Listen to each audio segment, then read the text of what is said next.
it speaks very confidently of consciousness or awareness, or putting attention on awareness, that there's a part of you that seems, and you speak unequivocally from that place, but it doesn't seem to be very much about beliefs or belief systems. Right. I wonder if you could make a distinction again between, because it's interesting, the meeting place too of belief systems leading to that knowing and then maybe falling away, such as a bhakti practice or something. Yes. You know, it's a belief system in a way that somebody becomes a devotee. Yes. And it works, or if it works, that's Yes. almost like those beliefs. Yes, absolutely. Well, the notion that we live without beliefs is not true. Even, especially, it's important to say that to spiritual folks.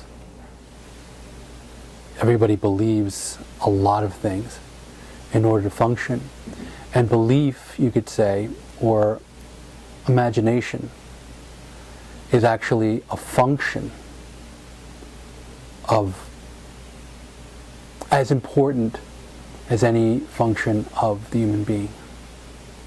And it is presently, in this culture, in the world, degraded to mere fantasy.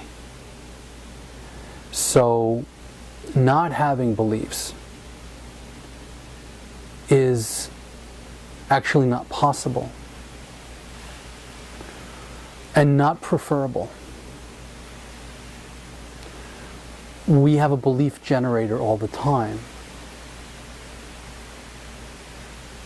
Like the most naive people, from my perspective,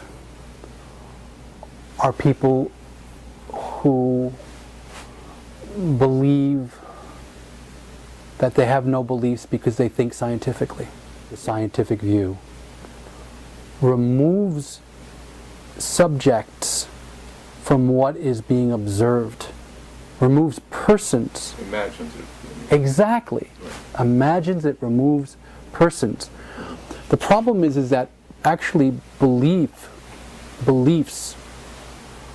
are such powerful magic. They are a dimension of us that is actually incredibly powerful magic, incredibly powerful alchemical effectiveness. So the belief that you are removing yourself as a subject from what you see and you're thinking objectively kills the soul, in the sense that it takes the soul, the person, out of life. And it kills the world soul. It kills the ability to feel the personness in nature, or to commune with the spiritual presences that it's possible to commune with when you aren't under the delusion that you are not participating with your person, with your soul, in every instant with all that you're aware of. There's never a time when when we are removed or not involved with what we see, what we hear, what we feel. Right. At the soul level, I'm not even speaking about just consciousness being aware of it, but even at the soul level, in other words, at the level of involvement. If you try to be objective, then you remove the feeling, personal quality. So this kind of removal of the heart from life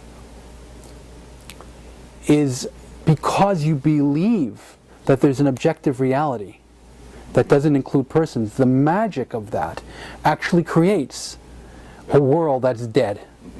It's not as though the soul is actually altogether gone, but you don't feel the soul of the world, and you don't feel your own soul.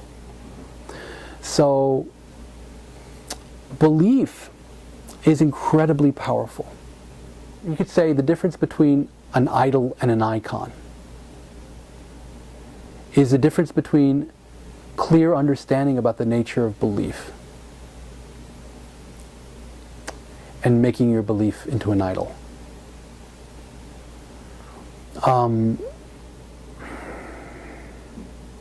I mean, this goes for all belief, the belief of our own existence, the belief in what we're seeing, that we understand it. We need beliefs in order to negotiate and create and live a life. We need belief. We need imagination. Usually imagination is equated with fantasy. But every once in a while somebody will say, well, that person, he has no he's lacking any imagination at all. And they don't mean it in that way.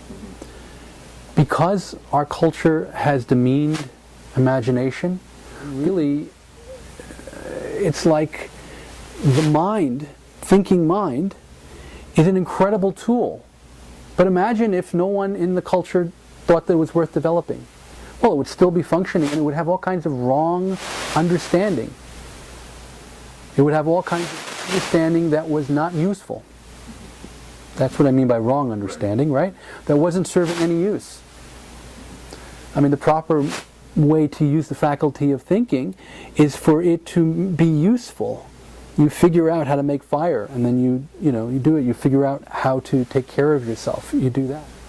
So Tibetans cultivate imagination incredibly powerfully. They visualize deities. They visualize the pure land of those deities. They visualize beautiful things and focus on them. Disciplines of imagination. That's right. It's a discipline of imagination. The Taoists do the same thing. The Hindus do the same thing. You visualize, and probably Western people did it until, I don't know, 1000 AD or whatever. I mean, it was probably quite a number. I mean, I know Eastern Orthodox practices where they do mantra, they visualize the heart and bring their attention into the heart. Now, you won't find any logical reason for bringing your attention into the heart. There's no logic in it. The heart is an organ pumping blood, and we can go through the science. It's like, so what? But you won't find any logic in love. You won't find any logic in poetry. You can explain everything logically, but there's no logic in love. You can explain love logically. You can think, you can become, but that doesn't really, yeah, all you're left is with logic. You don't have any love anymore. It's like, like evolutionary biology. Everything can be explained that way, but there's no love. You can explain why. Oh, well, it's adaptive. That's why love developed. It was adaptive, and it was good for the survival, and all that's true. But all you're doing is talking about logic. You're not talking about love. Music, you could explain. Well, has to be a certain amount of notes. Has to be a certain amount of that. Music has to be felt. It has to be experienced. That's the level of imagination. That's the level of meaning. The level of imagination is what brings meaning. It's the same. So to bring a type of rational criticism that all you get is rational criticism. All you get is rational criticism. It's possible to use rational criticism to describe, to critique everything in life. Now, the faculty of imagination is part of us. It's just that it's not honored in our culture, so it's downplayed. The arts is somewhat honored. So some people, in other words, it's still there, but it's there, it squeaks in. But it's not, it's like, but we all know who has the real power. Not artists, scientists. Right, what's cut from school first. Yes, exactly, exactly. What's cut from the school first, what's cut from our culture first is that which creates meaning. Imagination creates meaning. Meaning is undervalued. It still has to happen, and what ends up happening is, say, in this country, evangelical Christianity has to create meaning, and it is a direct result of imagination. Evangelical Christianity is a faculty of imagination, but it ceases to be an icon and it becomes an idol. People believe logically in their imagination. The power of it is in its imagination. The danger of it is in its logic.